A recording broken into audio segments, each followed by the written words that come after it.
बहुत पुरानी बात है। एक गांव में दो लड़के रहते थे। एक का नाम ज्ञानवान और दूसरे का नाम बुद्धिमान था, लेकिन दोनों पढ़ने लिखने में बहुत कमज़ोर थे।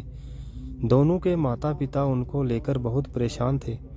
उन्होंने ज्ञानवान और बुद्धिमान को अच्छी शिक्षा देने के लिए बनारस भेज दिया।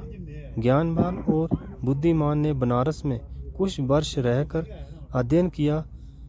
अब दोनों ही अच्छी शिक्षा ग्रहण कर विद्वान हो चुके थे। विद्वान होने के साथ ही उनमें इस बात का घमंड भी आ गया था कि वह बहुत विद्वान हैं। हर जगह दोनों ही अपने को अधिक श्रेष्ठ और दूसरे को नीचा दिखलाने का प्रयत्न करते थे।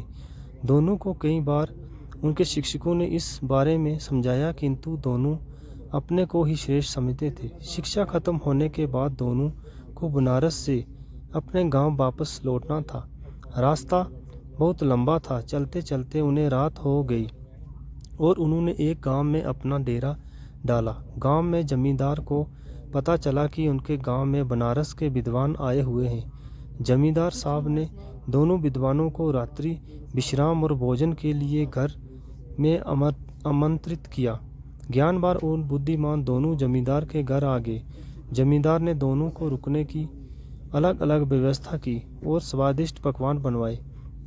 जमींदार पहले ज्ञानवान के पास गया और उससे हाल चाल जाना। जमींदार पहले तो ज्ञानवान से बहुत प्रभावित हुआ, किंतु अपने घमंड और बुद्धिमान को नीचा दिखाने के लिए ज्ञानवान जमींदार से बोला, बुद्धिमान तो नाम का बुद्धिमान है। इतने दिन बनारस में रहकर उसने कुछ नहीं सीखा और अभी भी गधा ही है।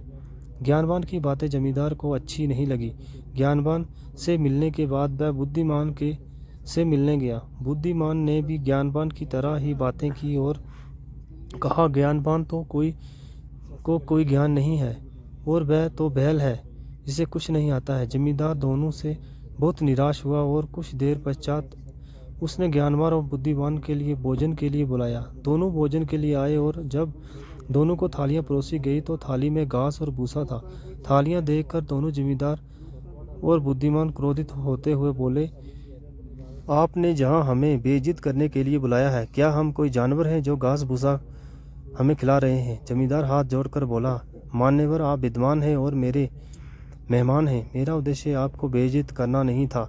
आप दोनों ही विद्वान होकर एक दूसरे को बैल और गधा बोल रहे हैं, इसलिए बैल और गधे का जो भोजन पसंद है, मैंने आपको भी वही भोजन परोस दिया। जमींदार की बात सुनकर ज्ञानवान और बुद्धिमान को अपनी गलती का एहसास हुआ और दोनों ने एक दूसरे से माफ़ी मांगी और जमींदार को धन्यवाद दिया। जमींदार ने दोनों को स्वादिष्ट पकवान खिलाए और दोनों को खूब अवगत किया। शिक्षा, इस कहानी से हमें शिक्षा मिलती है, कोई जितना भी बड़ा विद्वान क्यों ना हो, अगर दूसरे को नीचा दिखाने का प्रयत्न करता है तो उसे भी नीचा देखना पड़ता है। Thanks for watching. Subscribe my channel.